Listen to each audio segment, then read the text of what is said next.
Sa aming pagtitipon ngayon, Panginoon, iwawaksin namin ang lahat ng uri ng gawa ng kasamaan. We reject, rebuke, and drive away in the name of Jesus any presence and any work of evil in our midst. We place ourselves under your custody, under your protection, under your loving care, O God. May you do your will, and may only your will be done in our midst right now. Panginoon, lubusin niyo po ang inyong tagumpay. Be victorious in our lives. Be victorious in this activity, and be victorious in the outcome of this activity. Sit on your throne of power, preside over this event, and let your will be done in our midst. Use your servant only as an instrument of your goodness, but let your mouth be the source of all the words that we will partake of. Let your throne be the source of all the grace that will flow into our lives. Patawarin niyo po kami sa aming mga kasalanan, anuman yon, Panginoon. Linisin niyo po kami. Paging dapatin niyo kaming tumanggap ng pagpapala. Ayaw namin na makipagniig sa inyo at pagkatapos ay wala kaming maiuwing pagpapala. Samahan niyo po kami at kayo po, Panginoon, ang siyang manguna. Speak with authority because you are King of Kings, Lord of Lords. And speak, Lord, so that as we hear your words, we get healed, we get strengthened, and we become more and more like your Son, Jesus. We ask you, Father, let your grace abound in our midst. In the name of Jesus, your Son, we pray. The root and the fruits of worry. Why should we worry? And what should we not worry about? At yan po ang ating unang pag-uusapan, what not to worry about. Matthew 6:25, therefore I tell you, do not worry about your life, what you will eat or drink, or about your body, what you will wear. Napakahalaga po na namnamin natin ang kahulugan ng mga salitang ito. Ang Panginoon ang nagsasabi nitong Matthew 6, buong chapter 6. At sabi niya, therefore I tell you, do not worry about your life, what you will eat or drink, or about your body, what you will wear. So do not worry about food and drink. Do not worry about clothes. In other words, do not worry about basic needs. Ano po ang dahilan? Why may we not worry? Because God knows you need this. Because God cares for you more than you care for yourself, and because God will provide. Matthew 6:26, in the same chapter, the Lord Jesus says and tells us why we should not become warriors. Look at the birds of the air. They do not sow or reap or store away in barns, and yet your heavenly Father feeds them. Are you not much more valuable than they? Napakasimple po ng logic. Sa katunayan, ito na yata ang isa sa mga pinakamadalas na i-quote natin na verse, sapagkat sabi nga ng matatanda, ang paalalay gamot sa taong nakalilimot, dahil kahit na gaano karaming beses na pinag-uusapan at pinag-aaralan itong mga bagay na ito, ang nagiging ending pa rin, the people of God are warriors. Lagi pa rin nag-aalala, lagi pa rin namamroblema.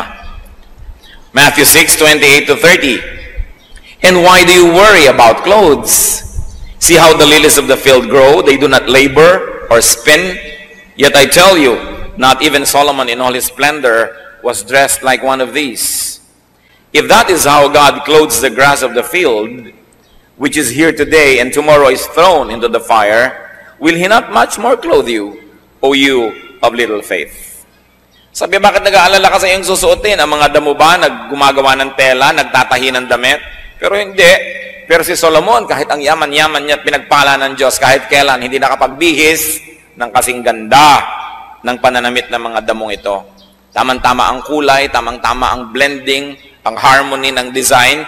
Sabi niya, kung yung damong buhay ngayon, bukas lanta na at sinisigan na lamang, dinadamitan ng maganda, ikaw pa kaya, taong maliit ang pagtitiwala. So do not worry about these things, and also do not worry about the future. Again, in chapter 6 of Matthew, verse 34, therefore do not worry about tomorrow, for tomorrow will worry about itself. Each day has enough trouble of its own. And why not?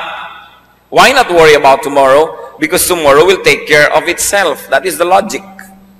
Pero kahit ilang beses na nating nadinig ito, sasabihin mo, ang daming beses ko nang nadinig yan sawang-sawa na ako marinig yan. Ang itatanong ko, napatigil na po ba kayo mag-alala? Sa ilang beses nating nadinig ito. Kaya dapat madinig ng madinig pa ulit-ulit. Sabi, huwag mong alalahanin yung bukas. Yung bukas, poproblemahin niya ang kanyang sarili. In other words, the Lord is saying, I'm here today. Don't worry about tomorrow, because when tomorrow comes, I'll be there as well. Because I'm the Lord of yesterday, today, and tomorrow. Marami po sa atin ay hindi tayo nag-e-enjoy sa buhay kasi yung ibinibigay na grasya ng Diyos para ngayon, pinaghahati natin. Kalahati para ngayon at kalahati para bukas na inaalala na natin ngayon pa lang. Samantalang yung bukas, pagdating niya, may kasama siyang sariling grasya para sa kanya. May sarili siyang pagpapala na kasabay niyang darating. Pero dahil yung pagpapala ngayon na dapat sana ngayon at kasya para sa ngayon ay pinaghahati natin dahil nag-aalala na agad tayo bukas. At pagdating naman ng bukas yung darating na grasya, hahatiin mo na naman para sa makalawa kahit kailan hindi na tayo titigil mag-alala. I like to be very emphatic that the Lord does not teach us not to plan. Pinupuri nga ng Bible yung langgam na marunong magplano para sa darating na tag-ulan, nag-i-impok na daw ng pagkain. So you may plan. You may even want to save. You may want to be very detailed about how you want to spend your retirement. But the point is, after you have done the planning and after you have done what you could, stop worrying. Because even if you're worried, there is nothing that you can do to control the outcome of what may happen still. Ang inaalis ng Diyos sa atin yung walang kwentang pag-aalala. Hindi niya inaalis yung maging responsable. Hindi niya inaalis yung maghanda, magplano. Pero kung nagtanim ka ngayon, tapos hindi ka makatulog buong gabi dahil iniisip mo kung tutubo yung itinanim mo, it will not help the plant and neither will it help you. So just do what you can and trust that the Lord loves you, that the Lord likes to bless your work, and go on with life with peace and in peace. What else do you not worry about? Do not worry about what you cannot do, what you cannot accomplish. Yan nga po yung pinabanggit natin. Kaya nyo ba na palabasin ang ugat mula sa buto ng isang halaman matapos yung maitanim ito? No. Pero kaya nyo itanim? Yes. So, yan ang alalahanin nyo, itanim. Kaya nyo diligan? Diligan. Kaya nyo bunutan ng mga damo? Bunutan ng damo. Pero hindi nyo kaya, huwag nyo papelan kasi mahihirapan lang tayo lahat. Kaya nating payuhan ang ating mga anak. Payuhan. Kaya natin silang bigyan ng magandang halimbawa. Bigyan. Pero para mag-alala tayo na mag-alala kung sino mapapangasawa nila, kung anong gagawin nila sa buhay, magiging mabuti pa sila o masamang tao, useless. Just do your best. Sabi sa Bible, train up a child in the way he should go, and when he is old, he will not depart from it. So do your activity in the right time. When the child is young, teach. And then, sit back and relax at anihin ninyo ang bunga ng mabuting pagiging magulang at ng mabuting pagpapalaki ng anak. Generally speaking, pag pinalaki mo ng mabuti, generally speaking, magiging mabuti rin yung tao. Sobrang exceptional pagka hindi pa naging mabuti yan. Tapos sasabihin pa ng iba, bakit naman yung anak ni ganon, pinalaki pa sa Bible school, pinalaki pa sa church, takot-takot na Sunday school at camp at retreat. Ang ginawa, ipinaglilihi pa lang ipinagpe-pray na, dilelay hands pa yung magkabuntis, yung tiyan itong buntis na ito. Bakit ganyan pa rin ang nangyari? Aba, anong ibig nyo sabihin? Walang napala tayo sa ating pananalangin? Walang naging bunga ang pagtuturo ng Sunday school? Walang naging bunga ang pagpapalaki sa church? Meron! Pero sasabihin nyo, bakit nagkaganon pa rin? Yun nga kung hindi yan pinalaki sa church, hindi yan tinuruan, hindi yan ipinanalangin, baka nadaig na yan si Satanas. Kaya yung may nagawa pa rin mali, huwag mo sasabihin na baliwala ang lahat ng pagpapalaki. Dahil sa pinalaki mo pa rin ang tama at ang magagawa mo, na-control pa, nagkaroon pa ng hangganan dahil maring lampas-lampas pa dyan ang pupuntahan yan dapat. Wala pong mabuting gawa na nasasayang. Walang mabuting pagtuturo ang sasabihin mong nasayang. Sasabihin pa diba, sayang lang ang pagba-Bible study mo, ganyan lang pala ugali mo, tumigil ka ng pagba-Bible study. Sabi siguro, kung hindi ako nagba-Bible study, inilibing na kita ng buhay. Kaya pasalamat ka, nagba-Bible study ako, iniirapan lang kita. Siyempre kasi merong ini-expect ang tao pag malapit ka sa Diyos. Pero kahit kailan mga kapatid, huwag kayong matutuksong isipin na ang gawang kabutihan, ang pagsunod sa Diyos, ay walang bunga. Nakakita lang kayo ng pangit, yung pala dapat mas higit pang pangit yon kung hindi lang na-control ng naitanim nyo ng mabuti. Good is always rewarded. So just do your best. Nagne-negosyo kayo, just do your best. Maging honest kayo sa inyong dealings. Serve your clients well. Give good service. Give good products. Huwag kayong mag-alala sa competition. Yung iba ang kanilang ginagawa ng paraan, paano papatayin yung competition, paano gagawa ng mali, paano gagawa ng foul. Ang gawin nyo lang, just be good. Because your goodness will be your own attractiveness. Hindi nyo kailangan sirain ang inyong kapwa para kayo maging matagumpay. Ang kailangan nyo lang maging mabuti. Don't worry. Luke 12:25-26, who of you, by worrying, can add a single hour to his life? Since you cannot do this very little thing, why do you worry about the rest? Tama nga naman. Sa pag-aalala nyo ba at pagiging mahilig mang problema, sabi ng Biblia, kaya nyong dagdagan 1 oras man lang ang inyong buhay? Hindi. Yung pala, yung kaprasong 1 oras, hindi mo maidadagdag sa buhay mo. Ba't yung iba, inaalala mo palalo? Ang dami-daming pinoproblema. Pastor, meron pong nababalita na meron daw planetang babangga sa Earth. O ano ngayon ang gagawin ko? Lilipad ako sa hangin at hakarangin ko ang planeta? Kung nabalitaan kayong ganyan at hindi ipanalangin nyo at pagkapanalangin, tama na dahil ano magagawa natin kung may pagkalaki-laking kometang babangga sa Earth? Naku, malapit po tayo sa dagat. Paano po pag magka-tsunami? Kahit naman pumunta ka sa bundok at nabiyak yung bundok at kinain ka, patay ka pa rin. So why worry about these things? But of course, kung minsan magbabakasyon kayo sa tabi ng beach, pipili kayo ng titirhan yung katabi ng tubig o medyo mataas-taas, siguro doon naman kayo pwedeng maging ngayong a good planner. Sabihin natin, doon tayo sa mataas-taas para kung may baha-baha man lang hindi tayong unang-unang tamaan man lang. Magkaroon mo lang tayo ng oras na tumakas-takas. Pipili kayo ng kwarto sa hotel, pinipili nyo man lang sana yung kung meron kayong kakayanan yung mas malapit sa fire exit.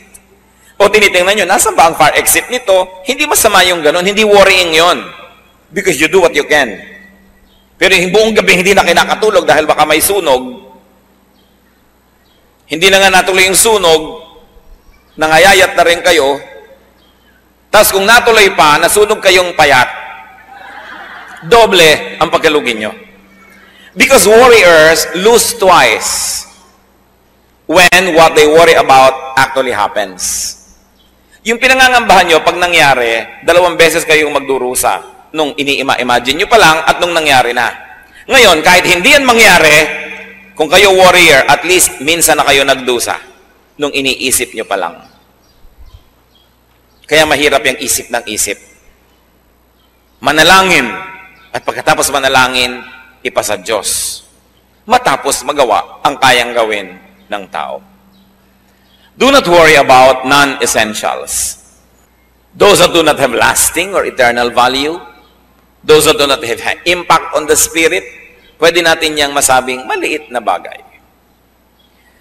Mga kapatid, pagka hindi po mahalaga 5,000 years from now, hindi yun masyado mahalaga. Kaya hindi dapat masyadong alalahanin. Sabi ng Panginoon kay Martha, nung si Martha ay abalang-abala sa paggawa sa kusina because she wanted to serve her guests very well, Luke 10:41, the Lord said to Martha, Martha, Martha. The Lord answered, you are worried and upset about many things, but only one thing is needful. Sabi niya, marami kang iniisip masyado, iha. Isa lang ang mahalaga. At yun ang kabanalan, madilig ang salita ng Diyos. Kaya huwag mo nang masyadong alalahanin. Kung hindi masyadong maging maayos ang preparasyon mo ng pagkain para sa mga bisita, kung nakakain na sila ng pagsalita ng Diyos, yun ang mahalaga. Siyempre, hindi naman ibig sabihin, hindi na natin aayusin ang pakikitungo natin sa ating mga bisita, pero may hangganan.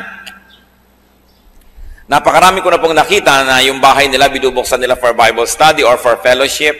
Ang lahat na bless, puwera ang may-ari ng bahay. Kasi every 10 minutes, tumatayo, pumupunta sa kusina. Every 5 minutes, magbubukas ng electric fan. Mag-check ng lamig ng kwarto. Ang daming inaasikaso. Hindi masama. Pero tulad ni Martha, sabi ni Lord, maraming bagay ang pinag-aalalahanan mo. Hayaan mo na yan. Isa lang ang tunay na mahalaga na makakain ng salita ng Diyos. Kung ito ang masasakripisyo dahil sa marami mong inaalala, huwag mo lang alalahanin ang mga bagay na yan. Kung minsan pupunta ka sa church pero inaalala mo ito, inaalala mo yun, ay hindi yata maganda yung damit ko, hindi yata ito ang gusto kong isuot. Yun ang sinasabing, many things are not needful. What is important is to grow in the Lord. What worry brings about? Ano ang bunga? Pinag-usapan po natin yung puno, yung ugat ng pag-aalala. Ano ang bunga nito? Ano ang naidudulot ng pag-aalala? Matthew 13:22, the one who received the seed that fell among the thorns is the man who hears the word, but the worries of this life and the sinfulness of wealth choke it, making it unfruitful. Ilang daang libong beses na rin nating nadinig ang verse na ito. Ang pinag-uusapan dito, yung iba't ibang uri ng lupa na nahulugan, nataniman ng buto, ng seed. At dahil iba't iba ang napaghulugan ito at napagtaniman, iba't iba ang nangyari doon sa seed. May tumubo, namatay agad, may tumubo ng konti at maya-maya, tsaka pa lang siya namatay. Meron namang tumubo nga, hindi naman makalaki-laki, at meron namang namunga ng maganda. Sabi, depende sa pinagtaniman. At itong pinag-uusapan natin dito na buto, yung salita daw ng Diyos, napatanim sa puso ng isang tao. Maaaring ang pagiging banal, ang pamumuhay ng makadiyos, napatanim sa puso niya at gusto niyang gawin. O ang paglilingkod sa Diyos, ang ministry, napatanim sa puso niya, gusto niyang gawin, ginagawa niya. Pero, nagtubuan yung mga kutakot-takot na mga dawag at mga damo at mga tinik, mga siit, natalo yung halaman. Buhay nga, pero hindi naman namumunga. So ikaw, nagpasya ka na maging makadiyos, tapos naging maalalahanin ka na naman, teka, kung magiging makadiyos lang ako, hindi ako gagawa ng ibang paraan, paano ako yayaman? Sabi that the deceitfulness of wealth, choke it. Paano ko yayaman? Paano ko maa-afford ang mahal na mga school para sa aking mga anak? Paano ko sila maibabakasyon sa Palawan, sa Bohol, sa Baguio? Paano ko ibibili ko ang asawa ng mga hikaw na umiilaw-ilaw na parang traffic light? Paano kami magkakakotse? So ngayon, yung naging determination mo na, naging makadiyos, itatapon mo na naman dahil I have to make compromises. Kailangan akong gumawa ng paraan eh. At yun namang mga nagpasya na maglilingkod sa Diyos, biglang nag-isip na naman, kung lagi na lang ako maglilingkod sa Diyos, nababawasan ng oras ko para sa sideline. Nababawasan ng oras ko para sa ibang mga pwede kong magawang ikayayaman ko. So, saka na lang yung paglilingkod, balik na naman ako sa paggawa ng pakayamanan. Itong sinasabi ng Panginoon, the deceitfulness of wealth, choke it, making it unfruitful. And why was wealth able to deceive? Because the person was worrying. The moment you open your window to worry, parang hangin yan, papasok na. Maraming kasama. Parang meron kang isang inimbita, ang dami niyang kasama. Pag meron kang isang pinayagan na makapasok sa buhay mo, ang dami niyang kasama. Di ba alam nyo yan? Inibig nyo lamang itong isang lalaking ito, nung naging asawa nyo na, ang daming kasama. Ang nanay niya, ang tatay niya, ang mga kapatid niya, ang lahat-lahat. Inibig nyo lang itong babaeng ito, yung pala kayo magpapakaalala ng mga kapatid niya pagkatapos. Kasi nung pumasok siya sa buhay nyo, ang dami niyang kasama. Kaya iniingatan natin kung sino pinapapasok sa buhay natin. Pag pinapasok po natin sa ating isip at puso ang pag-aalala, marami rin siyang kasama. Mga pandaraya ng sanlibutan, pananakot ni Satanas, yan ngayon ang bablackmail sa lahat para kalimutan ang ating pagiging makadiyos, talikuran ang ating mga pangako sa Diyos dahil tayo nagiging sobrang maalalahanin. So what are the fruits of worry? Just like what we have read, worry chokes. Sumasakal. Worry binds, worry kills. Worry also defocuses from God. And it focuses on the negative. In fact, it focuses on Satan. Mga kapatid, makinig kayo mabuti. Pag tayo nag-uumpisa na mag-alala, hindi na tayo nakatingin sa Diyos nun. Nakatingin na tayo doon sa problema. pag tinitigan nyo ang problema. Lalaki yan ng lalaki at tayo'y liliit ng liliit. Huwag niyong tititigan ang problema, ang titigan nyo ang Diyos na mas malaking hindi hamak kesa sa problema. Pag tinitigan natin yung nakakatakot, lalong lumalakas ang loob nun, lalong nananakot. Pero dapat ang tititigan natin yung Diyos, who is Lord of Lords, who is King of Kings. And you must never forget that in the name of Jesus, every knee will bow in heaven, on earth, and under the earth. Ito ang gusto kong hamon sa ating lahat. Sukatin natin ang bawat sarili natin. Tandaan nyo, oras na nag-aalala na kayo, di na kayo nakatingin sa Diyos. Kaya alalahanin ng Diyos. Alalahanin ang kanyang mga pangako, ang kanyang mga salita, ang kanyang mga ginawa, ang ginawa ng Panginoon sa lupa, ang mga iniwan niya at binitaw ang mga pangako, ang kanyang salita. Mabubuo muli ang ating determinasyon na sa kanya umasa. But remember, hindi lang yung religion na parang nakakalasing, na wala ka nang ginagawa kundi magdasal, wala ka nang ginagawa kundi umasa ng himala. Hindi yun. Ginagawa natin ang kaya nating gawin at ipinasa sa Diyos ang magiging bunga. Pero hindi pwedeng sa umpisa lang, ipinapasa Diyos mo na. Yan nangyayari na ang relihiyon ay nagiging isang masamang bisyo. Kung ang tao hindi na gumagawa ng tama, ng mabuti, at iniaasa na lang sa himala ang lahat ng bagay. Kailangan magkasama yan. Faith and works must always blend together. Luke 12:29-30. Do not set your heart on what you will eat or drink. Do not worry about it. For the pagan world runs after all such things, and your Father knows that you need them. Sabi niya, alam niyo kung sino lang ang dapat nag-aalala kung may kakainin pa sila, kung mabubuhay pa sila, dapat nyo lang mga taong walang Diyos. Sapagkat yung mga taong walang Diyos, walang aasahan, walang pinanghahawakan, sa kanila lang bagay ang pag-aalala. Pero sa mayroong Diyos, hindi bagay yan. Sa Diyos na nagsasabing, 6 days you shall labor and do all your work, and on the 7th you will rest. In the same manner, the Lord is saying, do what you can, work hard. But after working hard, you rest. Because what you plant, you will harvest. Kung anong itinanim mo, aanihin mo rin. Sabi, hindi bagay sa inyo na mayroong mga Kristo sa puso ang pag-aalala. What else does worry bring about? Worry drains energy. Naranasan nyo na ba na managinip? Na hinahabol kayo ng kung ano man o sino man? At nung nagising kayo, kahit sa totoo lang, nakahiga lang naman kayo, kayo'y pagod na pagod. Naranasan niyo na bang nanaginip kayong kayo ay nalulunod? At nung nagising kayo, talaga namang habol-habol niyo ang inyong hininga. Naranasan niyo na bang managinip na merong nakatatakot na bagay at nung nagising kayo, talagang takot na takot kayo? Panaginip lang yon, hindi yon totoo. Ganon din ang pag-alala.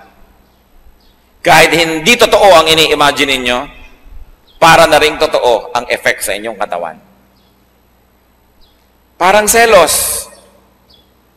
Naranasan niyo na ba magselos? Naaalala niyo si Mr. o si Mrs. o maaalala mo si boyfriend o si girlfriend na may ibang kasama? At dahil makulay ang iyong imahinasyon, pati ang kanilang iniinom na buko, alam na alam mo ang korte, pati yung kortina sa kanilang likuran ay alam na alam mo. At parang kanilang ginagawang pagsusuyuan ay alam na alam mo ang detalye. At nagiinit na ang iyong tenga. At tumitirik na ang iyong buhok. At lumalabas ang iyong mga pangil at mga kaliskis. At galit na galit ka na at tumatahip ang dibdib mo. Pero ang totoo lang nasa isip mo pa lang yon. Yan ang power ng imagination. Kaya dapat yung pag-imagine natin, mga kapatid, ginagamit natin doon sa positive. Yung iniisip mo kung paano ka bubuti sa buhay, anong magagawa mong mabuti sa lipunan, yung kabana lang magagawa mo, iniisip mo pa lamang nag-uumpisa na mangyari. Pero yung negative, iniisip mo pa lang, umaani na ang katawan mo ng napakaraming lason. Kaya ang lagi sinasabi ni Lord yung, do not commit the sins of the mind. The sin of imagination. Because even if it doesn't become physically real, the effects will already be toxic to you. Apektado ka na agad niyan. So, it drains energy. Nakakawala ng lakas ang pag-aalala. Proverbs 12:25, an anxious heart weighs a man down. Yang pusong maraming dala, mabigat na mga dalahin, nakikita mo sa muka, nakikita mo sa katawan ng tao. Kasi kahit po hindi totoo yung mangyari, pag sa mind mo nangyari na, nagkakaroon na ng chemical changes in your blood. Nagkakaroon na ng changes sa ating katawan and it becomes difficult for our body to bear it. That's why Satan wants you to worry. Because Satan is a thief. He comes only to steal, kill, destroy. That's why he wants you to worry. He gives you all reasons to worry. And then he sends people to you to whisper things into your ears to make you worry. Nararanasan nyo ba na tahimik ang inyong buhay, ang saya-saya nyo, may darating na tao, ang dadalhin lang niya, nakakapag-alala, pero wala naman siyang dalang solusyon? Avoid such people. Worry destroys faith in God. As we have said, you begin to focus on the problem, not on the solution. You begin to focus on the negative, not on the positive, not on the power of God. So it destroys confidence in God. And without faith, it is impossible to please God.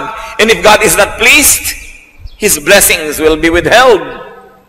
That's why Satan wants you to worry, because when you worry, you lose faith. When you lose faith, you lose your connection to God. And then he begins to corner you. And he begins to play with your life. That's why Satan wants you to worry. Worry gives the devil space. Kaya sabi sa Ephesians 4:27, do not give the devil a foothold. Huwag mong bibigyan si Satanas ng kahit konting espasyo. Dahil makakagawa siya ng paraan na pag nakapasok na siya sa iyong puso, palakihin ng espasyo na yun. And worry gives the devil a foothold. How not to worry then? Paano? Jeremiah 17:7-8. But blessed is the man who trusts in the Lord, whose confidence is in Him. He will be like a tree planted by the water that sends out its roots by the stream. It does not fear when heat comes. Its leaves are always green. It has no worries in a year of drought and never fails to bear fruit. What is the way to blessedness? Sinasabi dyan, trust in the Lord. Why do we worry? Because we trust in ourselves and we know that we ourselves cannot be that powerful to contain and to solve our problems. Why do we worry? Because we trust in other people. Then, the complicating worry is, what if those people left us? What if they do not come on time? What if they fail us? Then you worry. We worry because we trust in things. We say, I am okay because I have a lot of money. We are okay because we have a good house, because we have this, because we have that. So what is the complicating problem? Hindi ka natitigil magbantayan ng kayamanan mo, ng bahay mo, ng bagay mo, kasi doon ka na nakaasa. Nakaasa ang iyong prestige sa magandang kotse, kaya konting gas-gas lang, pinaproblema mo na. Ang layo-layo sa bituka. Nakikipag-away ka dahil nagasgasan yung kotse mo. Dahil ano ba yun? Inaasahan mo na yun na magbibigay ng ningning sa iyong pangalan? Kasi kung sinasabi mo lang, ito ang magbibigay sa akin ng transportasyon so that I could travel from point A to point B, ano ba naman konting bangas dyan, konting ukad dyan, basta't umaandar ka at safe ka. Pero dahil siguro marami kang ibang inaasahan na ibibigay sa iyo ng ganda nun, kaya ka ngayon na problema. May dumaan lang na konting tricycle, nakatingin ka, baka magasgas ang kotse mo. Kaya nakikita mo, mga taong barong Tagalog pa daw, naka-Amerikana, halos magbakbakan doon sa sa isang kanto at yung nakahambalang ang sasakyan nila, inabala nila ang buong syudad dahil nagkagalusan ng konti. Hindi pa tinamaan ang katawan nun, kotse pa lang, nagpapataya na. Ano pa kung yung kamay niya ay nadurog? Marami kasi tayong ginagawang at minamanufacture na problema. Kanino po ba tayo nagtitiwala? Pag ipinagtiwala nyo na ang ligaya nyo sa buhay sa isang tao, kahit pa asawa nyo yon, anak nyo yon, magulang nyo yon, at siya na ang pinagtitiwalaan nyo, magbibigay sa inyo ng mga kailangan nyo at kaligayahan at lahat-lahat, ano nangyayari? You become possessive.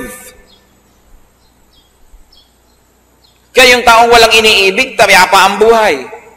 Subukan yung mainlove at napakarami kayong magiging worry, nag-aalala kayo, nagseselos kayo. Mapatingin lang sa iba, nag-aalala na kayo. Kung ano-ano na, kaya kung ano-anong operasyon na ang ginagawa sa mukha dahil tingin ng asawa sa iba. Isa mo, di tumingin ka nga, bahala ka, basta nagagandahan sa akin ng Diyos, ginagawa ko ang best. At ang kaligayahan ko sa Diyos ko, iaasa ko. Nandiyan ka, salamat sa Diyos, at kung wala ka, may Diyos pa ako. Pero oras na iniasa mo lahat sa tao, ano mangyayari? You will possess that person, and you will guard that person, and you will never be able to sleep. Meron pa po ng mga ginang na naglalagay ng mga panghuli ng daga nakapaligid sa kama nila. Dahil baka daw ang mga katulong nilang babae puntahan ang kanyang asawa sa gabi. Aba, hindi ako nagbibiro. Kung siya ngayon ang maihi sa gabi, at nalimutan niyang marami siyang inilagay doon. Isipin yung pag-aalala, bakit sobra ko naman itong babantayan? Aba, kung ayaw nga ba niya sa akin? Di we both lose? Pero yung para ka lagi naghahabol, check ka ng check, nasan ka na, wala ka na sariling buhay nun. Why? Dahil iniasa mo na ang iyong kaligayahan sa iba, na yung pag-ibig lang niya ang makakabigay sa iyo ng buhay. Kaya sinasabi ng Bible, love the Lord your God with all your heart and with all your soul and with all your mind. Because when you love God and you make Him number one, you are sure that your number one will never leave you. So kung may asawa ka, dapat number 2 lang yan. May anak ka, number 3. Kasi dumating mat umalis yan, nalulungkot ka, iniinda mo, pero buhay ka pa. Kasi may Diyos ka eh. Pero pag tao na ang ginawa mong Diyos, wala ka nang gagawin sa buhay kundi mag-alala. So hindi, talagang napaka-faithful ng mister ko, talagang mahal na mahal ako niyan. Okay. Tuwing sasakay naman niya ng aeroplano, nervyos na nervyos ka. Tuwing magbibiyahe, wala ka nang ginawa kundi mag-alala. Kasi anino ka na lang niya, hindi ka na tao eh.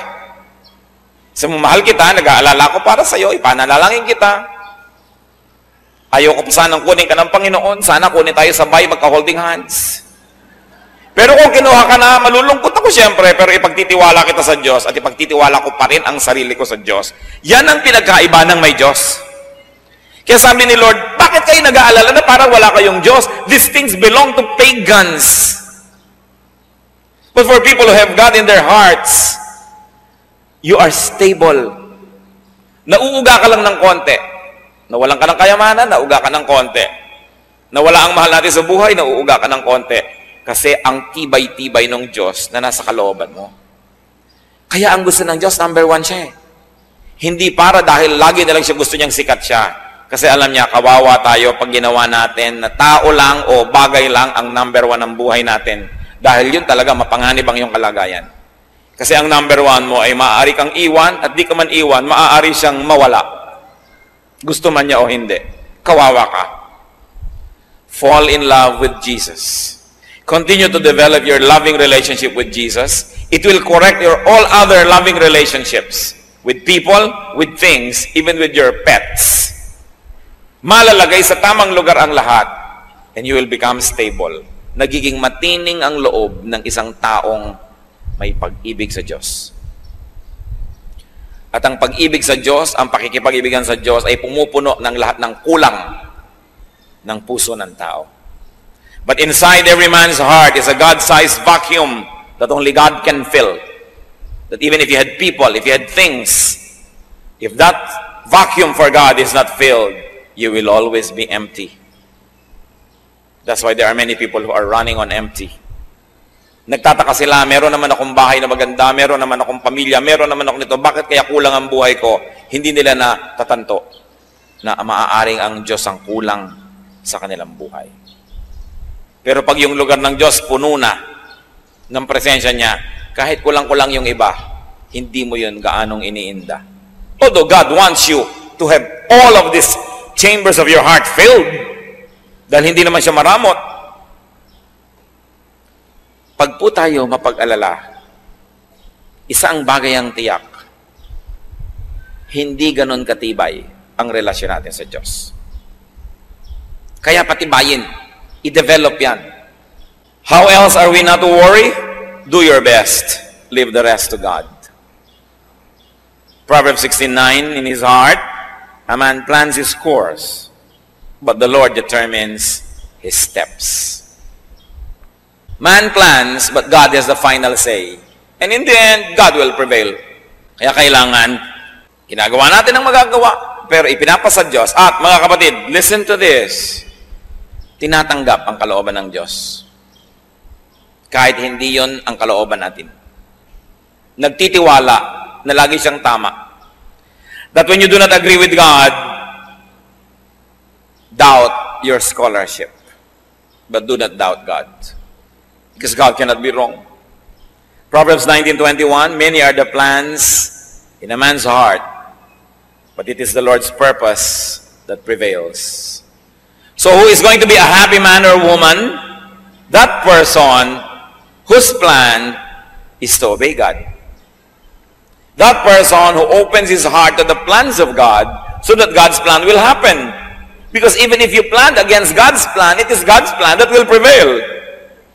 At kung makikipag-contest ka sa Diyos, paano ka mananalo? Masaya ang taong sa umpisa pa lang, hinahanap na niya agad. Ano po bang kalooban niyo, Lord? Yun na lang ang gawin natin. Kasi yung kalooban niyo naman ang laging matutupad. Bakit ko sasayangin ang oras kung makipaglaban sa inyo? And what is the meaning? One meaning of being godly is when your will becomes patterned after the will of God. Kung yung gusto na natin mangyari sa buhay natin, ay yun naman talaga ang gusto mangyari ng Diyos, isa yun sa ibig sabihin na maka-Diyos tayo. Hindi sabihin maka-Diyos ako, pero lagi ka nakikipagtunggalin sa Diyos dahil iba ang gusto mo at iba ang gusto ng Diyos. E di all the time, para na lang laging contest yan. Sino ang magkakaroon ng payapang buhay? Yung ang gusto ng Diyos at gusto niya ay iisa na. Pareho na. Then mapayapa ang ating buhay.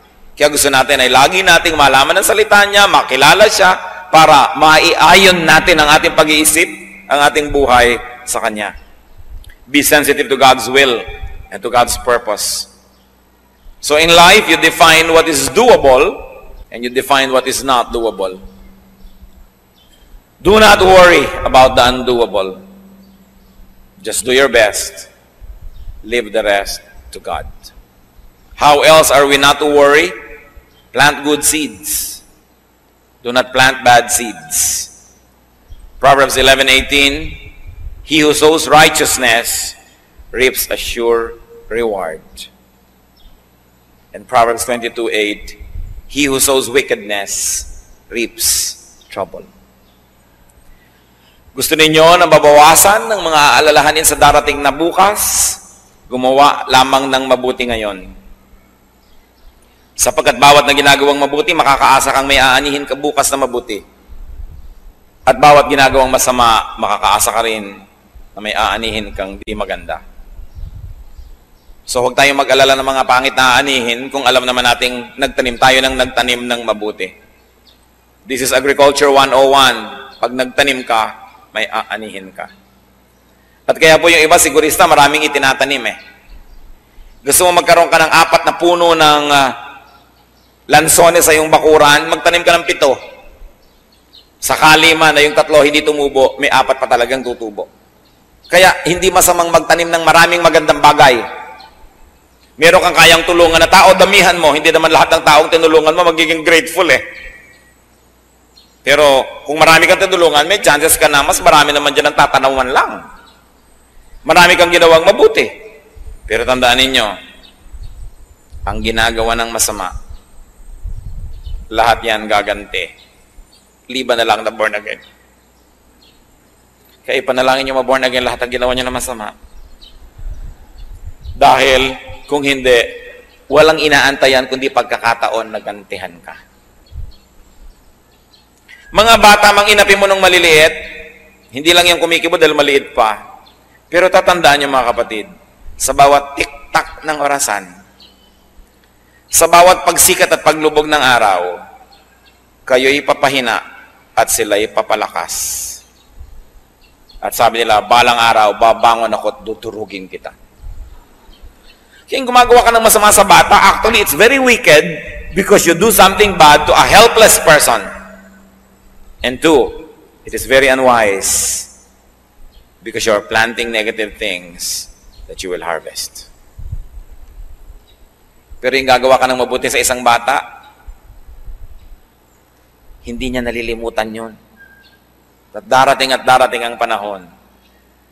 Hahanapin kanya mula sa apat na sulok ng daigdig para dalang kanya ng isang guhit na kastanyas. Blessing. Ang Bible lang may sabi, ang mabuting ginagawa, aani. Be good. Be good.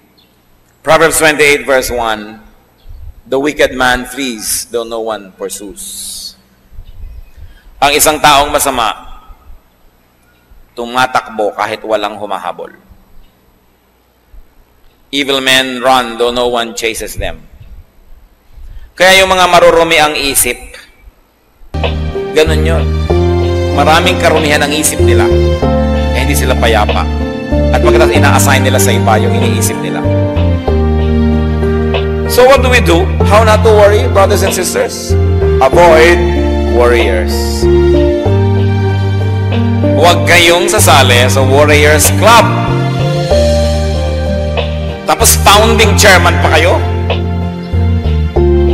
Don't join warriors. Avoid negative people. Avoid complainers. Deal with them only to minister to them, but do not be friendly with them. Huwag kayong mga kapalagayang loob nyo, yung mga lagi na lang natatakot at nag-aalala, kasi nakakahawa yan. Go to them to minister to them. Go to them to bring them the light of the gospel, but do not fellowship with them. Hihilahin nila kayo pababa. Proverbs 13:20, he who walks with the wise grows wise, but a companion of fools suffer harm. And worrying is foolishness. Fools worry a lot. Wise people do what they can and then trust God. So sabi niya ganun, huwag kang makiwarkada sa mga ganyan. Remember God's goodness. Remember to be thankful to God. Remember God's track record and you will have nothing to worry about. Alam natin yung nasukol ang mga Israelites na mga Egyptians sa tabi ng pampang ng dagat. Sasalakayin na sila. Nag-worry sila. Pero ito yung binabasa natin yun, hindi tayo nag-worry kasi alam natin yung ending nahati yung dagat, nakatawid sila. Ang nag-worry lang yung nabuhay ng panahon na yon na hindi pa nila alam na hahatiin. Pero tayo alam na natin hinati ang dagat. Alam na natin na marami nang nilutas na problema ang Diyos para sa mga tao. Alam na natin na inilubog man niya ang buong daigdig, pinalutang naman niya yung sasakyan ni Noah at ang pamilya ni Noah ay nakaligtas sapagkat nalulugod siya sa pamilya na yun. Alam na natin na nagdiliman sa Ehipto, yung lugar ng Goshen na tirahan ng mga Israelites ay maliwanag. At alam na natin na pinatay man ang lahat ng panganay na anak ng mga pamilya sa Ehipto na iligtas sa mga panganay na anak ng mga Israelita. Alam na natin na ang Diyos marunong mag-exempt, marunong lumundag ang kanyang mga parusa kung nais kang paiwasan ng Diyos. So sino lang ang dapat nating bigyan ng kasiyahan? Ang Diyos. Sapagkat kung siya'y nasisiyahan, mahirap pa sa Kanya na tayo magpalain. Sino ang makakapigil sa Diyos kung gusto Kanya magpalain? At sino naman makakapilit sa Kanya kung ayaw Niya? So sa halip na mag-alala, ang gawin natin ang kalugod-lugod sa Diyos at siya ang bahala sa atin.